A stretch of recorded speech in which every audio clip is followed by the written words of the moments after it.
Hi Divas, welcome to Wanda's Workbasket for all things creative and crafty with a little bit of inspiration mixed in. Just wanted to show you today, I'm going to give you some instructions on a simple pamphlet stitch.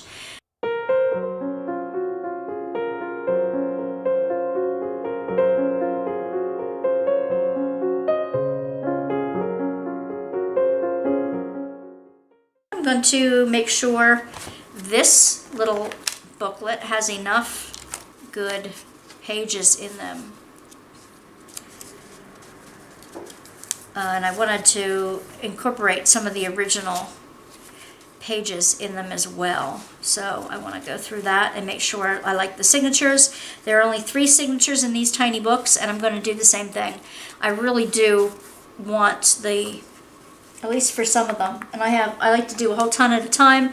That way you can use the same template each time on all of the ones that are the same size. That's what you do when you do a whole bunch of them. So let me do the template. All right.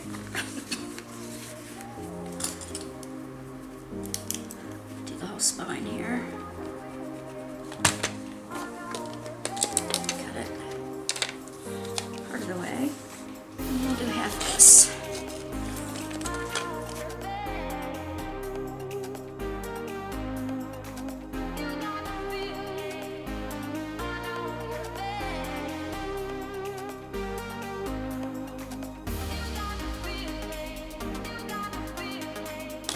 Right, now you get the halfway mark, split in half, crease it, the halfway mark.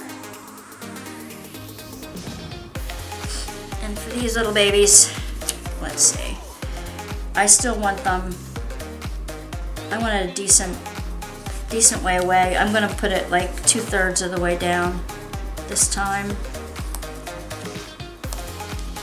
Sure that's perpendicular or they'll be crooked. Okay,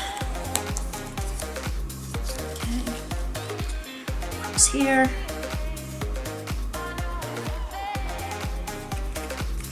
And to get this top side the same as the bottom.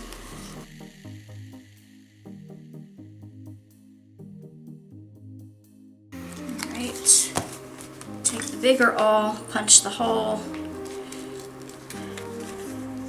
Where you're going to be punching through a whole bunch of times.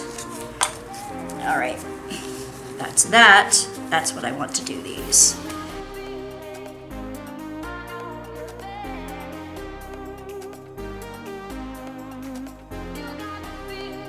And I think one of them should be the original. What do you think?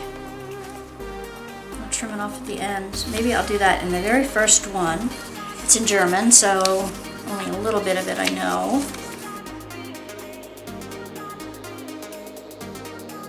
Year 1853. Lutheran.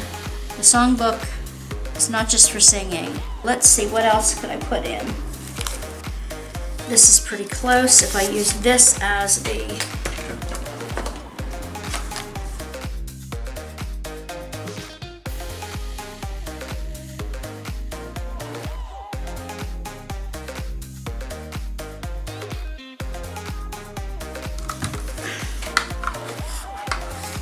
There we go. That's 3 more pages. All right, so after I decide how many extra pages I want in each one and where I want them to go in here, I'll do the same thing as I did before. I will draw on the back, and I will pop the holes in the back. I'll put this in the center of each one, pop the holes in the center of these, and then string them up. So I'll show you what a little one looks like when I can get done, when I'm done with it. 17 of these little babies. Just wanted to bring up a couple little things I may not have mentioned before. First I wanted to show you, this is one that I had done with wallpaper already. And I'd covered it with wallpaper first, so I wanted to show you that it can be, covered before you do it. And I didn't go all the way to the bottom on this one. Sometimes I choose to, sometimes I don't. Completely up to you, doesn't matter. But this, I really like it. This is all ready for beads now. except that I need to put a little glue at the top of each of these just to make sure the knots are nice and tight. And I even have a little flap on the inside of this. That was part of the box. I think this was the original back of it, but I trimmed it down a little bit and flipped it over, and I had covered it completely with the wallpaper first. So, and I still have some gluing to do. I still want to work on the cover, but that's an example of a cover already being done. Another one that I finished, this one does go all the way completely top to bottom. They are using the embroidery floss in it. I think the thinner the pages, the thinner the string or floss or something that you can use to do it. And I don't choose to put too many signatures in it or too much in the signatures in these little books. They're just for fun, and I chose to put little pieces of the original page. See, it's in the German writing that was originally in the book in the signatures. Now, also, this is one a friend made me out of handmade paper, and she did a 2-hole, and she put some fabric, some sari silk or something, and she tied it in a beautiful little bow. Some of these smaller ones I'm going to do with just 2 holes. And this is just one signature. This is one signature in some handmade paper, and she did the decorations on either side. She put some coloring pages in it, and she put some of her art in there as well, and some magazine images that she cut out. She knows I love elephants, so she put that in there. And so this was a little awesome book that she made me, and it's just so special because she did it for me. And it's a one signature with a beautiful little tie. So if I have extra, I have extra of these little inserts that sometimes I have too many to go into these little booklets. I get ambitious and try to put a whole bunch in one, and I have extras sometimes. So I'm going to make some of these into these little booklet type of booklets. Not as beautifully as she's done this one. This is a piece of art, but that's, thank you, Suzanne. He's my art buddy, my art and spirit buddy. So that's what I wanted to show you on that. And these I'm just going to poke 2 holes in. I'm going to make it a lot easier on myself by just putting 2 in on the small ones. Alright, the other thing I wanted to show you was I showed you the traditional method of poking holes in the back in each different place where it goes. You see how I poked individual holes in here that I threaded these through. Alright, individual holes in here. There's another way to do it. I was running into, if you try to put them so close together, you're going to get a rip. It's going to rip, and I didn't bring one over here that had a rip that I didn't sew yet. But, alright, if you start poking holes real close together, especially with the bigger awl than a skinny one, they're going to rip into each other. So I wanted to show you that this is where the buttonhole comes in. I use, and I'm going to try to bring this up fairly close, I use the buttonholer to cut a straight line in there so that all I had to do was stitch in and out of that hole. I made sure I didn't go all the way to the exact outside edge of it, but you know, you can work them in and out of a slit, not just individual holes, and it works just fine. I want to show you a real quick way of doing that. Let's get a box out here. Let's match it up to the template I already had. This is the individual template I used for the candy boxes. Now, basically what I'll do is I'll put dots in the center somewhere. I'll move it to the side, like to the other side somewhere, making sure it's still lined up so that I can make lines instead of dots. See what I'm doing? Okay. So then I'm going to make a line across there, and that's where the whole first one's going to go. And it doesn't matter how many signatures I try to stuff in there. I'm going to try to make them as perpendicular as I can, but it is a junk journal, so it's not going to be exact. Okay, this is the template I'm still going to use to cut the holes in the centers of my booklets. Okay, so they will still have the individual holes in it. It's this that I use the buttonholer on. Now, it doesn't go through heavy cardboard. That's why I use it on the candy boxes. Okay, you have the little wooden thing. Okay, the wood's underneath it. You can see the wood underneath it, right? And here is the buttonholer. And I line it up on there and I give it a tap. And basically, I just tap it with the end of the awl, making sure the corners are in there. And I lift the box up around it so that I know it got cut. It got cut through. So there's your slice. And this is perfect for these little Mike and Ike candy boxes. Perfect width. And all you do all your sewing in between. And believe me, it saves you time. It saves you wear and tear on your wrist. And especially when you're doing 5 different holes, 5 different signatures. Now I wouldn't have to do 5 different holes in the signatures. I could do 3. But that's how this works. I wanted to show you. That's how this works. Okay. Get all this done.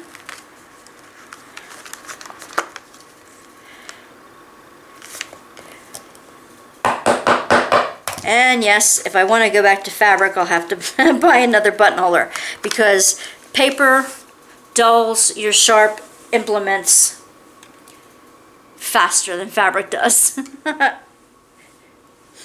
Okay, so now that all 5 of them are done, I'm going to punch the holes in these individuals, and I'm going to have a much easier time sewing them than trying to find the individual hole. Anytime I can use this on thin cardboard rather than poking all my holes, which sounds bad, but rather than poking all the holes, it makes it so much quicker and so much easier on your wrist. Try it, see how you like it. Do you have an easier way of poking through the holes? Do you have an easier way of getting a whole bunch done at one time? I have a whole stack. I did a whole stack of small ones. There were like 30 of the little books, almost 30 of the little black books. I'll give you a picture of the ones I'm working on at the moment for all the candy boxes on my table here. I like to do a whole bunch at a time and do it assembly line style. For some reason, I get a lot of satisfaction out of that. That's how I usually do that. That way I don't have to make up so many different templates at the same time. And I just do a whole bunch that are the same size at the same time. The only when I don't want to do that is when I have a theme, when I have one journal, one theme. And I'm going to be showing you more of those as time goes on. I have a whole bunch. I have a Winnie the Pooh one I'm going to do. I can't wait to show you that. So sometimes I'll pick out a special journal that I will do the cover on. I'll do the threading, I'll do the cover, I'll do the whole thing all in one theme. And a lot of the junk journalists out there will do that and will show you their entire process from start to finish on one journal. And that's great, but you know, but there's a time also, if you want to give them as gifts or give them out for some reason, then you might want to do a whole bunch at one time, and that's kind of like my assembly line process. Making it easy, finding the tools that make your life easy. Just a little thing I wanted to mention, another reminder, just to get your center sections right side up when you are putting them inside when you're stitching them in to the cover.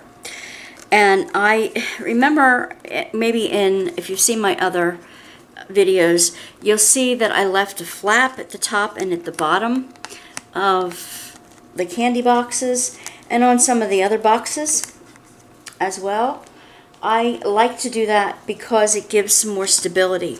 If I'm not going to strengthen the back at all, I need that extra little stability, especially if I'm going to wrap the thread or whatever all the way around the end and tie it at the top. It needs that extra bit of stability so it doesn't like bend the ends, which does have a tendency to happen even with cardboard, with thin cardboard or with cardstock.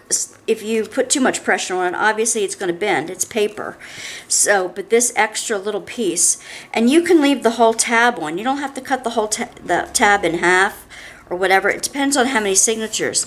I'm putting only 3 in these because, number one, I'm kind of lazy. Kind of want to do things the simple way. Kind of want to do things easily, not have a whole lot of details to it. So I'm going to do it in 3 instead of 5 sometimes. And in doing that, you don't have to cut off any of the flap. You can have the full flap in there. I just cut it off if I'm going to have a signature that's sewn close to the edge. But this gives me, and I would glue this down, at least these flaps down, before I started sewing. I don't always do that. I don't always remind myself to do that. But, and another thing, I know earlier in this video and maybe at another time in another video, I said that I start in the center. Well, when you do the slits, it doesn't really matter. When you do the slits, it doesn't matter. And I like to start at the very end, the back of the book, if I'm going to do the slits. Just because you can then push everything, keep pushing everything back down until you get them all in there right. So I'm going to do this one. Maybe I'll bring you in a little bit closer for this one. Alright, this is the front. I know that because of the flaps that I like to create in the front. I find the center of my booklet.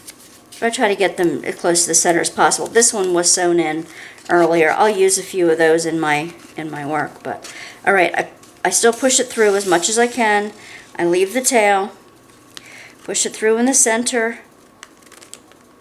get it through all the layers. Get it in there. Make sure the tail is staying loose. Get it in there. I will make sure that the flap is in, and I will come around the bottom because sometimes I like it to go around the bottom.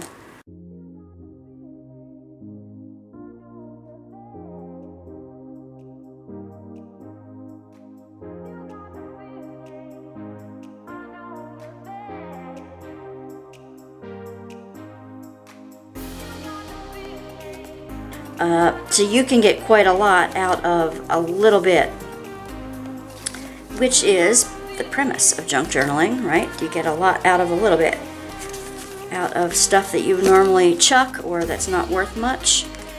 You can get quite a lot out of it. They're having questions here and there about what I use these for. You know, a lot of different things. I keep one next to the telephone, like we still have telephones in the house that are steady. Anywhere that you would keep a notepad. Okay, and this is coming apart. The center of this one came apart. The fabric was a bit flimsy. I love that. By the way, this is a preamble of what you can do with leftover Amazon packaging. I will put that in a future tutorial. So anyway, what was I saying? Yeah, thank you, ADD Brain. Possible uses for these things. Yes, I keep one near where I usually set my phone overnight, where I'm sitting, just as a notepad, And then I transfer any notes that I take into my to-do list or my wait list or whatever.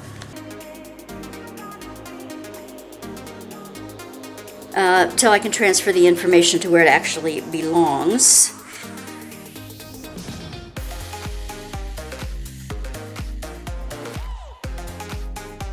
It's easier for me, and since I grew up in a non-technology world, to have pen and paper handy. But you know, you don't want it sitting around just a glob of paper. You want it to be something fun and nice. Another use that you can use it as a reward system. Okay, like for each day you can glue in, you can stick in a favorite sticker. Like you can say, I met my walking, steps goal today, and give yourself a sticker for that day. Or you can list what you ate or what you didn't eat, what you spent or what you didn't spend that day. Whatever goal that you have for yourself, if you need a little reward system that it just gives you that encouragement at the end of the day or right after you've done it, actually, because these are easy to carry with you. You can stick them in your purse and stick a little bit of pad of stickers or something with it. You can reward yourself instantly if you did or didn't spend for whatever. If you got a task done on your errands that you were dreading, that kind of thing, you can give yourself little rewards. That's some of what I do with it. Some I use them as gifts, like if somebody purchases something from me, or I want to give a little gift away, just a little thank you gift. I will use them as that. They're so fun to have around. They might get you hungry for candy though. Lots of different things. You keep one next to your bed or wherever you sleep. You keep one next to wherever you would lay your phone down. You keep one. You can write people's birthdays in it, birthdays and anniversaries in it. You can glue. You can use it as like an idea book. If you have little ideas that you find in magazines, oh, I want to try that. Oh, I want to remember to test this out. I want to get a review on, I'm thinking of purchasing this or that, and I want to find a review on it. Write yourself a note. Now, I know a lot of people use digital assistants and things like that for that, but some of us were not born into the digital world, and that's not the first thing that comes up. Some of us who were born into a world where pen and paper was the main and only reason for remembering things. We grew up writing things down. So part of the way my brain works now, whether it's been programmed that way or whether it came that way naturally, it doesn't exist or doesn't happen unless it's written down, because I remember things by writing. Used to be in school, just the act of taking notes, of seeing what I wrote at the same time I was hearing what was going on, at the same time I was writing. All three things, hearing, seeing, the tactileness of writing it down, seeing myself writing it down as well, helped me solidify things in my memory. And that is still the way, and always way it will be with me. So, and that's as quick as this journal got put together. This is one of the candy box. What else did I want to go over with you? When I was working on my favorite chair, watching the TV stuff that I taped, I happened to, you get to doing so many at a time. Like I said, I like to do them assembly line style. Get to do so many times, my wrist was starting to get numb and ache, and unfortunately I dropped my first needle, and I had to go fishing out another tapestry needle because well, I lost the first one. So that is as it is. So I have a whole pile of other ones to do, different sizes over there. And I'm going to pick out some ones that I'm going to do the cover on first before I stitch the signatures in, like these. And some of the ones I've already started putting a spine in. When I put the spine in, I put like a covering over the back of it. I don't know if I'm going to keep that or not. Some of them went all the way around. And this is an update. This was a cover that was a tote bag that you buy in, you know, Michael's or whatever for a buck or two. And you really have to watch what glue you use, because regular white glue is not going to cut it. I had a bunch come apart that I had originally glued with white glue. The gel glue works better, I have found. And if you haven't seen that video yet, it'll be in the junk journal playlist. If it's not in the playlist there right now, it will be soon, because I still have some older ones to do on the covers, but I wanted to give you this update if you're moving ahead on your project sooner than I'm getting all the videos up. Yeah, see, some of it stuck really well, and like I said, it needed the gel glue better than the white glue. That did not work as well. And do be careful, because it does warp the insides. This is not flat. I don't know if you can even see it, but it's not, the old cardboard is not staying flat.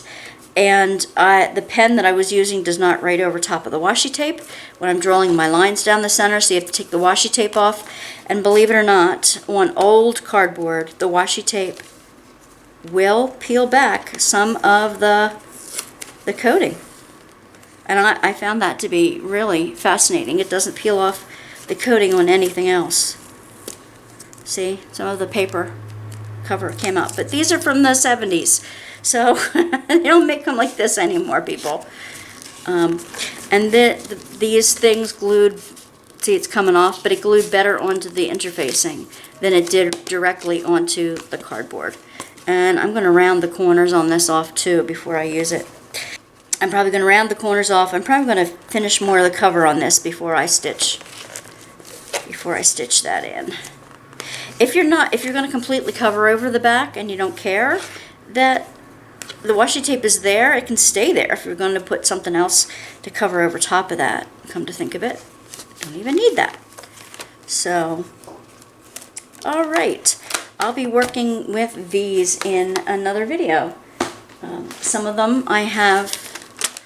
This Special K box has a window in it, and I had a diamond painting card that I didn't use. So that is going to be, you can't tell what it says, but I don't need it to say what it says. It's just kind of cool that the birthday thing is going to be peeking out, and I'm going to cover this with something else. So that's one of the signatures in here. Oh yeah, there's another one. I want to show you the other one too. See, I do this at the end of my videos, but it's a kind of a tease to keep you watching in the next video, isn't it? If you've made it to this point, you can leave something in the comments, just a journal in the comments, so I know you've made it, or an emoji or something like that. That will help me know how far you've gotten in the video. See, some of these had sentiments in it. When I got them diamond painting kits that were cards, it just had weird sentiments in it. One was like a Happy New Year theme, but it had a happy birthday on the inside. It had 4th of July fireworks on it, red, white, and blue. Really, really weird.